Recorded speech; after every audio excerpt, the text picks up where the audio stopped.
Nah, apabila orang bisa melaksanakan wara,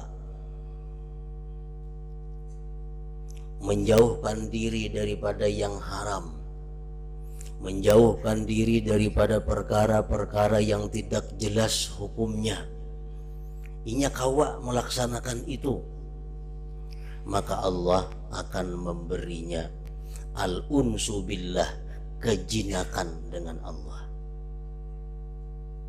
Arti kejinakan dengan Allah itu apa? Hendak beribadah aja, hendak berselawat aja, hendak berzikir aja, hendak ke masjid aja, hendak ke pengajian aja. Nah, ini orang-orang yang bila mana mampu melaksanakan wara dengan sebenar-benarnya, Allah beri dia hadiah ngarannya al-unsu billah, jinak dengan Allah. Nah, karena sesuatu anggota tubuh yang diberi makan yang halal, diberi minum yang halal, diberi pakaian yang halal, diberi tempat yang halal, maka diri itu jelas pasti akan suka dengan ibadah.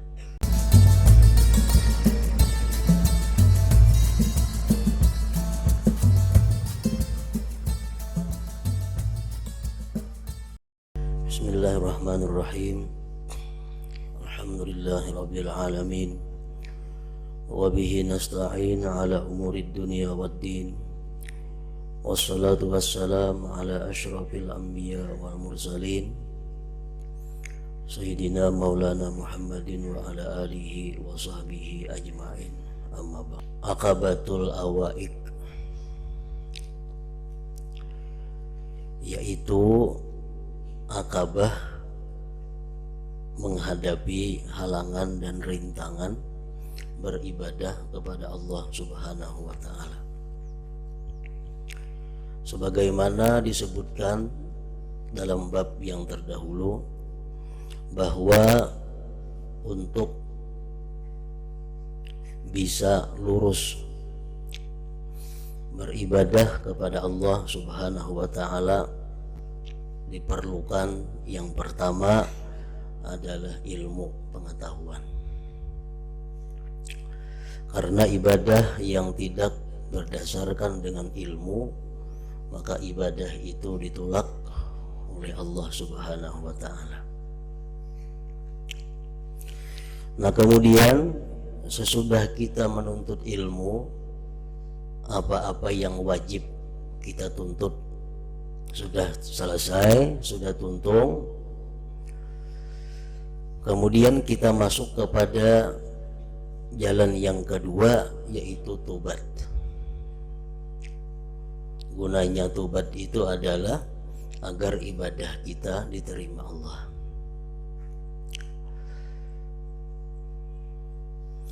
Nah, sesudah seseorang menyelesaikan tobat sehingga dirinya sudah bersih daripada dosa, maka ibadah akan bisa dijalankan dengan lancar.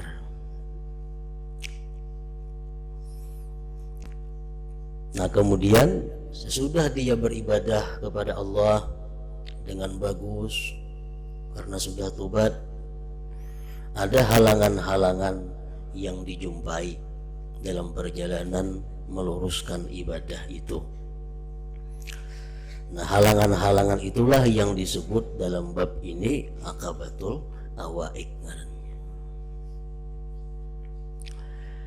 Selanjutnya, wahai orang yang mempunyai kehendak beribadah, mudah-mudahan Allah memberikan taufik kepada Anda. Anda harus menolak perintang-perintang yang menghalangi diri Anda dari kehendak beribadah kepada Allah, supaya ibadah Anda bisa lurus, bisa istiqamah terus menerus dalam keadaan apapun. Karena ibadah itu akan menjadi sesuatu yang bermanfaat, menjadi sesuatu yang berguna apabila ibadah kita itu lurus terus menerus sampai habis umur. Kalau kita beribadah kadang-kadang berai, kadang-kadang beribadah, kadang-kadang berai, kadang-kadang beribadah, nah maka ibadah dengan cara seperti itu ibadah yang sangat tidak disenangi oleh Allah Subhanahu wa ta'ala.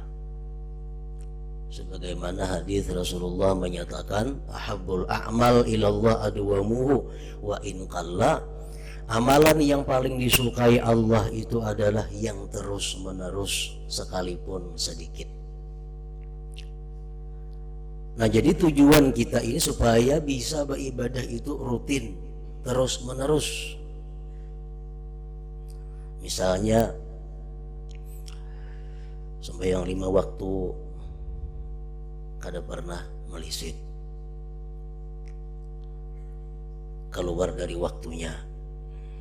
Sembahyang duha rutin tiap hari, sembahyang qabliyah ba'diyah rutin tiap hari, sembahyang witir rutin tiap malam, sembahyang awabin rutin tiap malam, sembahyang tubat rutin tiap malam, sembahyang hajat rutin tiap malam, membaca Al-Quran umpamanya 1 juz sehari tiap hari, membaca salawat 1000 sehari setiap hari, membaca zikir 1000 sehari setiap hari. Nah untuk menjaga ibadah-ibadah itu bisa lurus, bisa terlaksana setiap hari, kita mesti mampu menghadapi rintangan-rintangan.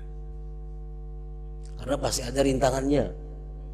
Sehingga nang mestinya hari ini sembahyang duha, karena ada rintangan jadi berai. Mestinya malam ini sembahyang tahajud, sembahyang witir, karena ada halangan jadi berai. Nah itu yang kada dikehendaki dalam seseorang yang beribadah kepada Allah Subhanahu wa ta'ala, itu lurus terus menerus.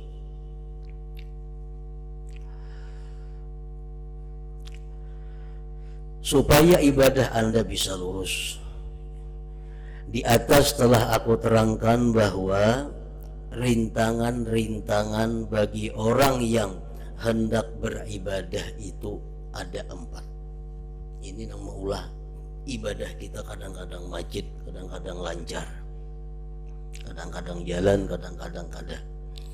Ada 4 hal yang biasa mengganggu rutinitas kita ibadah. Yang pertama, pengaruh dunia. Dunia itu intinya adalah harta dan kedudukan.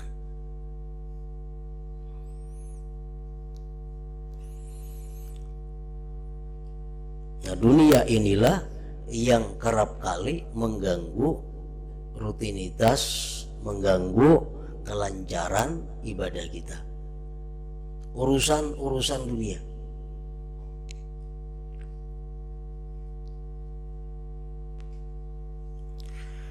Cara menolaknya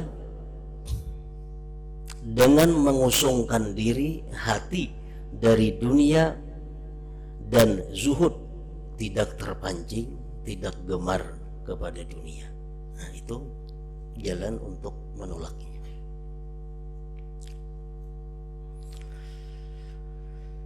Nah jadi artinya kita kada bisa rutin menuntut ilmu, kada bisa rutin beribadah kalau selama kita masih banyak urusan-urusan duniawi ini. Nah jadi Anda diharuskan mengusungkan hati dan zuhud terhadap dunia ini karena 2 hal. 1, kenapa kita perlu zuhud? Kenapa kita perlu mengusungkan hati daripada menggemari dunia? Karena tujuannya supaya ibadah Anda bisa lurus dan banyak. Supaya ibadah kau banyak, supaya ibadah kau teratur, supaya kau terus menerus. Karena cinta dunia itu dapat melupakan Anda dari ibadah. Nah, orang yang cinta kepada dunia itu dapat melupakan dirinya daripada ibadah.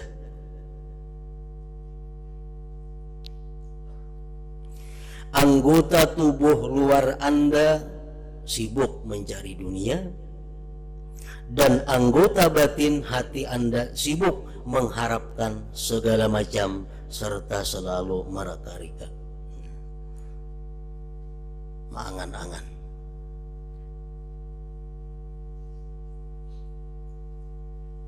Keduanya itu mencegah ibadah.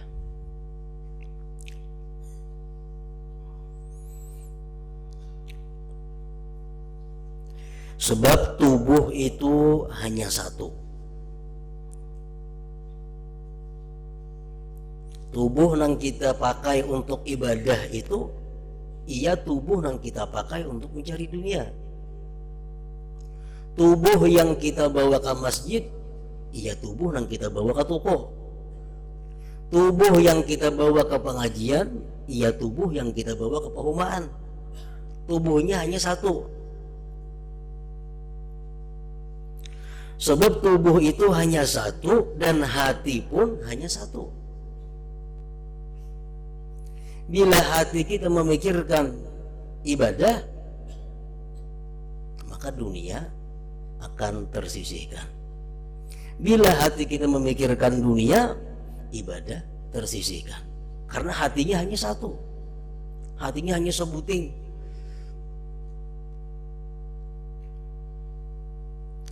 Nah, jadi kalau hati sibuk dengan sesuatu perkara, tentu terputus dari kebalikannya.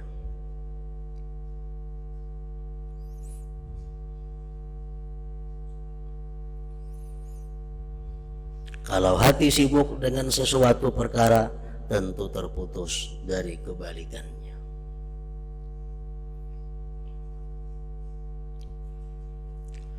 Al-Habib Abdullah Al-Idrus Al-Akbar mengatakan di dalam kitab beliau, barang siapa yang tobat kepada Allah dan tobatnya itu diterima, maka Allah akan memberikan mahabbah, kecintaan kepadanya. Nah, jadi artinya orang yang tobat kepada Allah, benar-benar tobat, diterima Allah tobatnya, Allah beri dia hadiah. Hadiahnya apa? Mahabbah. Allah cinta kepada dia, otomatis dia pun cinta kepada Allah. Nah, apabila orang bisa melaksanakan wara, menjauhkan diri daripada yang haram, menjauhkan diri daripada perkara-perkara yang tidak jelas hukumnya, inya kawa melaksanakan itu, maka Allah akan memberinya al-unsu billah, kejinakan dengan Allah. Arti kejinakan dengan Allah itu apa? Hendak beribadah aja, hendak berselawat aja, hendak berzikir aja, hendak ke masjid aja, hendak ke pengajian aja. Nah, ini orang-orang yang bila mana mampu melaksanakan wara dengan sebenar-benarnya, Allah beri dia hadiah, ngarannya al-unsu billah, jinak dengan Allah. Nah, karena sesuatu anggota tubuh yang diberi makan yang halal, diberi minum yang halal, diberi pakaian yang halal, diberi tempat yang halal, maka diri itu jelas pasti akan suka dengan ibadah. Nah, kalau orang ini kada bisa bersifat dengan wara, nang haram dimakannya, nang haram dipakainya, nang haram diminumnya, jelas sudah berarti tubuhnya itu akan lari daripada Allah. Tubuhnya akan lari daripada ibadah kepada Allah, karena tubuhnya diisi dengan yang haram. Nah, yang ketiga, barang siapa, ujar beliau tadi, bisa melaksanakan zuhud terhadap dunia. Nah, bisa melaksanakan zuhud terhadap dunia, artinya dia tidak mencintai dunia. Allah berikan dia hadiah berupa al-khusyuk, khusyuk.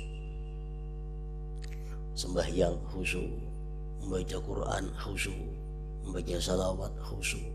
Itu hadiah dari Allah bila mana seseorang itu mampu melaksanakan zuhud. Kalau orang kada zuhud, artinya apa? Hubud dunia. Orang mencintai dunia. Apapun yang ia laksanakan ibadah, kada akan dapat khusyuk. Orang ini mencintai dunia, badannya sibuk mengurus dunia, hatinya sibuk merancang dunia. Ibadah apapun yang dilakukannya kada bisa khusyuk. Allah kada memberi khusyuk itu kepada orang yang cinta dengan dunia. Nah, maka tadi dijelaskan bahwa hati itu hanya satu. Bila hati ini hubbud dunia, kada akan bisa mendapatkan khusyuk. Jadi kalau hati sibuk dengan sesuatu perkara, tentu terputus dari kebalikannya.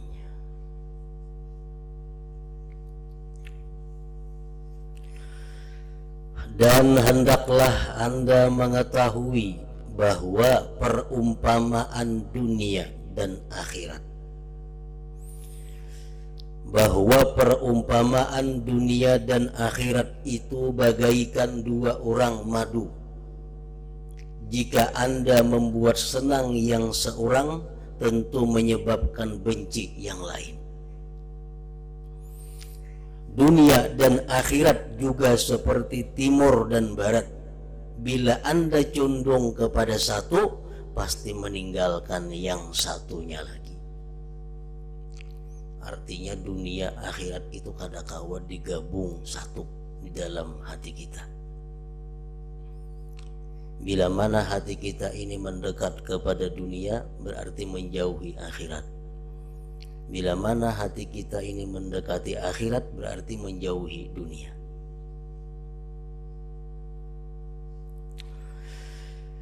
Mengenai dunia yang membuat lupa anggota tubuh luar, maka telah diriwayatkan dari Abu Darda radhiyallahu anhu yang berkata, aku berusaha mengumpulkan antara ibadah dan dagang. Abu Darda sahabat Nabi SAW. Ujar Abu Darda, aku hendak jadi orang yang dagang sekaligus ahli ibadah. Ternyata tidak bisa menyatu. Ternyata kadang-kadang tak kumpul antara hendak berdagang, antara berusaha lawan beribadah. Aku berusaha mengumpulkan antara ibadah dan dagang. Ternyata tidak bisa menyatu. Lalu aku memutuskan perhatian kepada ibadah dan meninggalkan dagang. Nah, maksudnya ibadah di sini adalah ibadah yang lurus tadi, ibadah yang banyak, ibadah yang bisa teratur. Amun sakadar ibadah sembahyang 5 waktu umpamanya, membaca samalaman tu surah Yasin seputing-puting, membaca salawat 100 sehari, zikir 100 sehari, itu kan jadi masalah bergabung lawan dagang. Iya, beribadah mengaji seminggu 3 kali umpamanya, itu udah jadi masalah bergabung lawan dagang. Kau aja jalan. Tapi kalau kita hendak bujur-bujur beribadah yang banyak dan lurus, itu kadang-kadang dicampur dengan dunia, dengan dagang tadi. Diriwayatkan dari Umar radhiyallahu anhu, beliau berkata, seandainya dunia dan akhirat bisa menyatu pada diri seorang selainku, niscaya dapat pula menyatu pada diriku. Artinya, ujar Sayyidina Umar, andai kata orang yang bisa menyatukan dunia akhirat, aku pasti bisa juga. Sebab aku dikaruniai kekuatan dan kelunakan yang tidak diberikan kepada orang lain. Nah, apabila hadis menyebutkan demikian, maka hendaklah Anda mengalahkan dunia yang pasti bakal rusak ini dan pilihlah selamat. Artinya kalau sudah tahu bahwa kalau kelancaran ibadah itu kadakawa digabung dengan mencintai dunia, maka tinggalkanlah mencintai dunia itu. Pilihlah kelancaran ibadah, karena itu keselamatan, karena itu hendaknya kebahagiaan.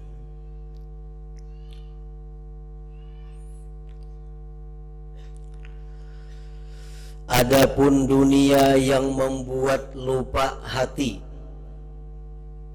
sedangkan hati adalah anggota tubuh batin sebagai tempat kemauan.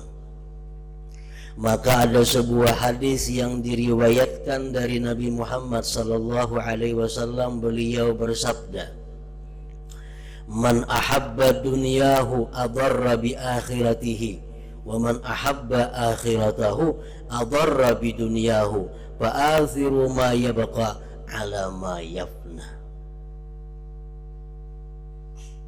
Artinya, barang siapa mencintai dunia, pasti ia merugikan akhiratnya. Dan barang siapa mencintai akhirat, tentu merugikan dunianya. Karena itu, kalian pilihlah apa yang kekal abadi, mengalahkan apa yang bakal rusak.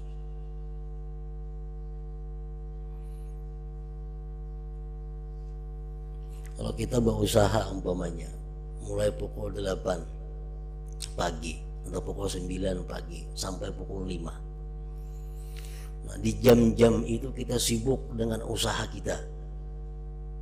Nah, berapa ibadah yang ditinggalkan?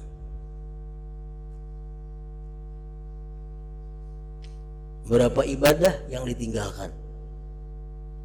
Mulai jam 9 sampai jam 5. Karena malam awak sudah lapah, awak sudah keuyuhan, kadakawa lagi bangun malam karena gara-gara siang sudah lapah. Kalau bangun malam juga bangunnya merancang dunia. Nah, jadi orang-orang yang mencintai dunia itu sudah otomatis merugikan akhiratnya. Dan orang yang merugikan akhirat hanya bisa menguntungkan dunia.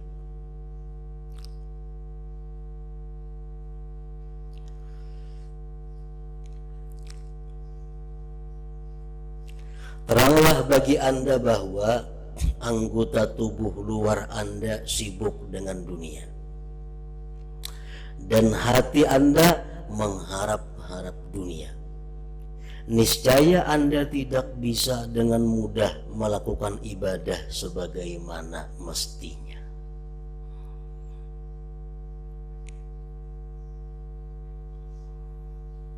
Sedangkan apabila Anda zuhud, lalu Anda mengusungkan zahir batin Anda dari dunia, Anda tentu gampang mengerjakan ibadah. Malahan anggota tubuh Anda ikut membantu.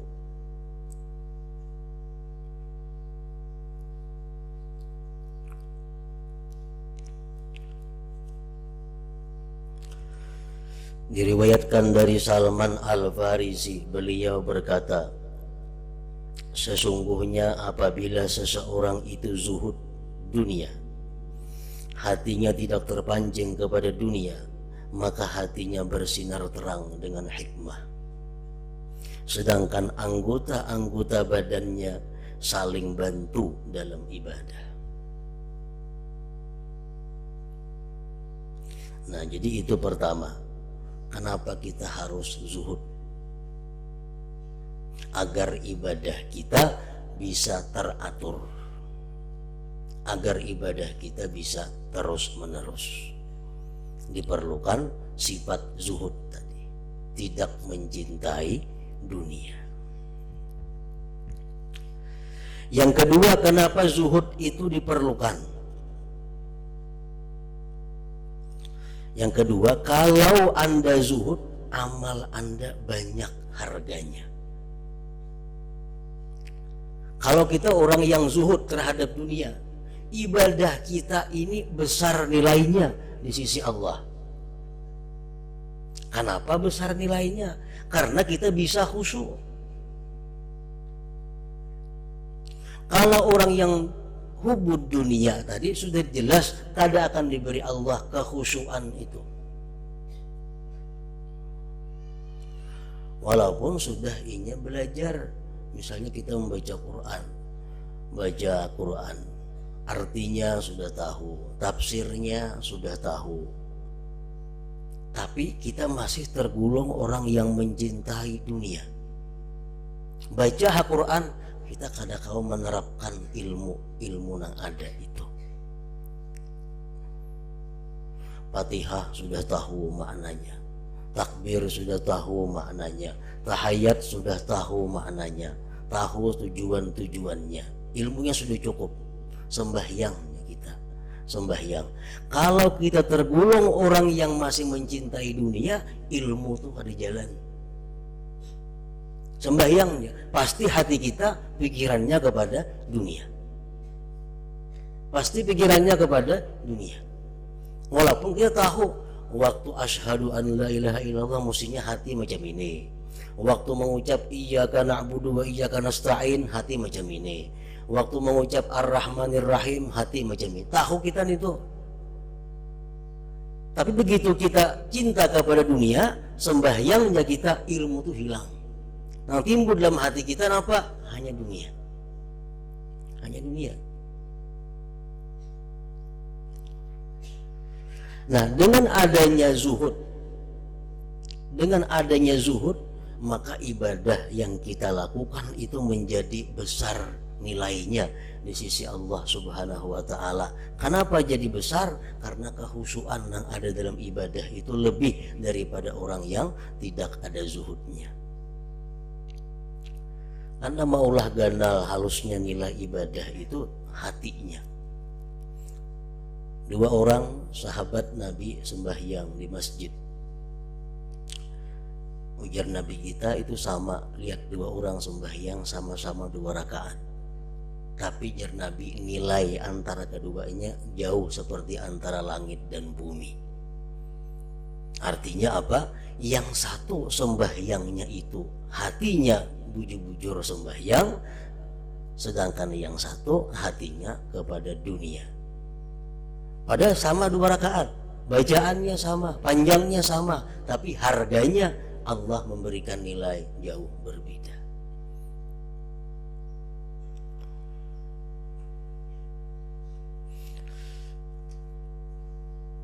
Di zaman Nabi Isa alaihissalam, beliau berjalan dengan sahabat-sahabatnya, disebut Hawariyin, jalan sampai di malam hari bergerakan Nabi Isa supaya sembahyang malam. Nah, di antara si kawan-kawan Nabi Isa itu ada yang guring, yang lain ini masih beribadahan lagi, masih beramalan. Ada yang saya kuning bangun satu umat guring. Uji Nabi Isa, kenapa ya kamu guring? Itu kawan kamu melatih beribadahan semua, kamu kenapa setomatannya beribadah? Ujar si laki-laki tadi, biar aja, tapi belum zuhud dengan dunia. Nah, artinya apa? Ibadah itu walaupun sedikit satu umat, tapi dari orang yang zuhud terhadap dunia sudah mengalahkan ibadah orang yang semalaman suntuk tapi hatinya mencintai kepada dunia. Nah, kalau Anda zuhud, amal Anda banyak harganya, besar kedudukan dan kemuliaan.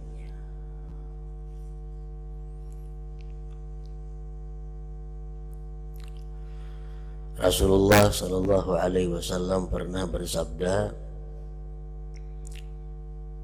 rak'atani min rajulin alim zahid qalbuhu khairun wa ahabbu ila Allah jalla jalaluh min ibadatil muta'abbidin ila akhirid dahri abadan sarmada.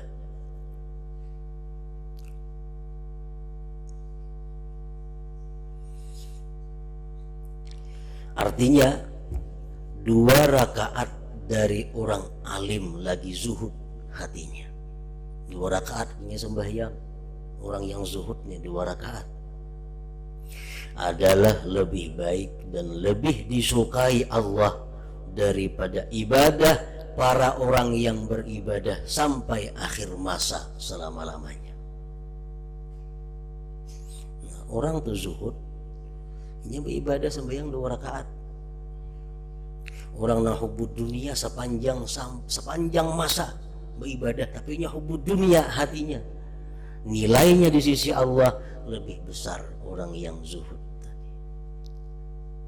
Nah, makanya tadi diperlukan zuhud. Agar apa? Agar ibadah kita itu besar nilainya di sisi Allah. Nah, jadi 2 itulah sebab kenapa diperlukan zuhud kepada kita. 1 tadi supaya ibadah kita bisa lurus, bisa teratur, bisa rutin, bisa istiqamah. Yang kedua, supaya ibadah kita bernilai tinggi di sisi Allah Subhanahu wa ta'ala.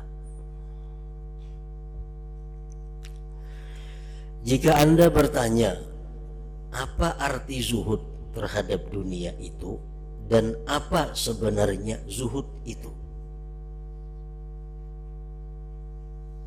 Kayak apa dimaksud dengan zuhud itu? Maka ketahuilah bahwa zuhud menurut para ulama kita ada 2 macam. Zuhud terbagi 2. Zuhud yang bisa dikerjakan oleh hamba, zuhud yang bisa kita usahai artinya,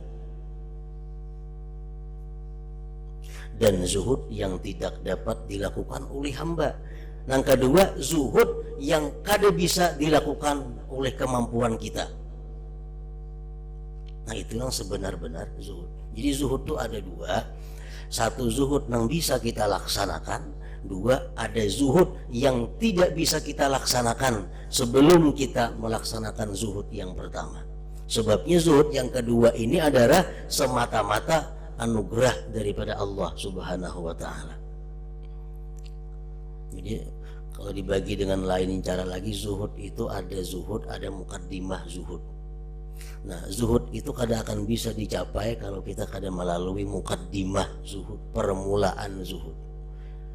Nah, kalau kita sudah melakukan permulaan zuhud, maka Allah akan memberikan zuhud yang sebenarnya kepada kita. Itu maksudnya. Zuhud yang bisa dikerjakan oleh hamba ada 3 macam. 1, tidak mencari-cari apa yang tidak ada. Nah, itu bisa kita lakukan. Itu bisa kita lakukan. Tidak mencari-cari apa yang tidak ada.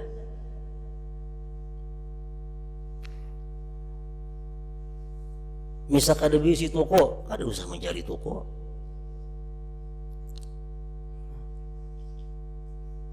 Kada bisi rumah, kada usah mencari rumah. Ini yang sifatnya lebih daripada kadar hajat seseorang. Nah, sesuatu yang masih dalam golongan kadar hajat itu kada dimasukkan dalam hubud dunia, kada dimasukkan dengan bab zuhud. Masalah zuhud ini masalah sesuatu yang lebih daripada kadar hajat. Nah, yang kita bisa adalah tidak mencari-cari apa yang tidak ada. 1 itu. Nah, itu bisa kita kerjakan. Yang kedua, membagikan apa yang telah terkumpul kepada orang lain. Itu kawa juga. Misal kita kebanyakan berisi harta, itu kita kawa membagi-bagikan harta itu kepada orang lain. Itu kawa. Yang ketiga, tidak menginginkan dan memilih dunia. Nah, ini zuhud yang bisa dilakukan oleh hamba. Tidak menginginkan dan memilih dunia. Misalnya ada pekerjaan dunia yang menguntungkan, untungnya banyak, hasilnya bagus, tapi kalau ini ku laksanakan, pertama aku bisa kada kau lagi aktif menuntut ilmu, aku bisa kada kau lagi membaca Quran 4-5 juz sehari. Mana yang dipilih? Kalau kita zuhud, memilih memelihara yang ada daripada mengambil dunia tapi mengganggu ibadah kita, wirid kita, macam-macam itu. Nah, itu bisa kemampuan kita tidak menginginkan dan memilih dunia. Nah, jadi 3 macam zuhud itu nang kita bisa melaksanakan. 1, kada mencari nang kadada. 2, membagi-bagikan, memberikan kelebihan yang ada pada seorang. Yang ketiga, memilih akhirat. Artinya kada memilih dunia, kada memilih dunia. Dalam pada itu zuhud yang tidak dapat dilakukan oleh hati hamba. Dalam pada itu zuhud yang tidak dapat dilakukan oleh hamba itu dinginnya sesuatu yang menjadi kesenangan hidup pada hati seseorang yang zuhud. Nah, ini di luar kemampuan kita. Dingin, kada ada semangat, kada ada gairah melihat dunia.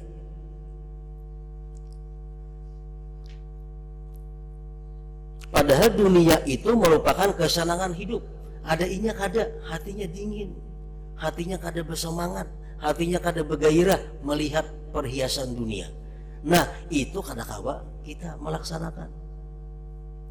Itu bisa kalau Allah memberikan. Nah, Allah memberikan yang ini kalau kita sudah melaksanakan 3 zuhud yang pertama tadi. Oleh karena kita ini kebiasaannya sudah kada mencari nang kadada, membagi-bagikan nang sudah ada, kada memilih dunia. Kalau itu kita kawa melakukan, akhirnya perhiasan dunia itu dingin dari hati kita. Nah, kada ada semangat lagi melihat perhiasan dunia ini. Nah, itu zuhud yang sebenar-benar zuhud artinya. Perlu diketahui bahwa zuhud yang bisa dilakukan hamba itu merupakan pendahuluan timbulnya zuhud yang tidak dapat dilakukan oleh hamba. Jadi kalau hamba melakukan zuhud yang makdur, yang bisa dilakukan, misalnya ia tidak mau mencari-cari apa yang tidak ada padanya, mau membagikan apa yang menjadi miliknya, dan tidak mengharap-harap dunia karena Allah, serta mengharapkan besarnya pahala Allah dengan mengingat-ingat cacat dunia, maka itu semua akan menimbulkan dinginnya dunia pada hatinya. Dinginnya dunia di hati inilah zuhud hakiki, zuhud sejati, zuhud yang sebenarnya.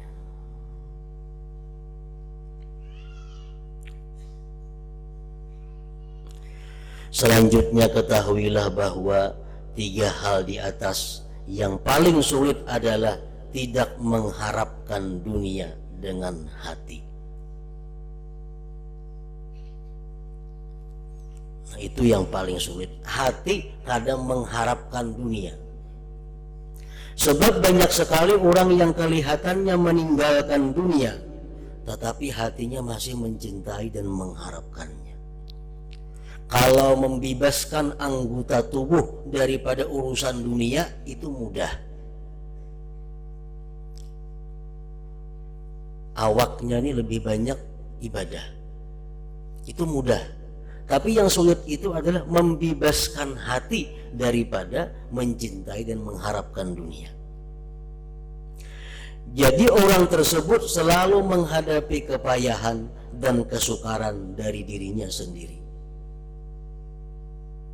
Orang yang hatinya mengharapkan dunia, hatinya mencintai dunia, orang itu menghadapi kesusahan sendiri.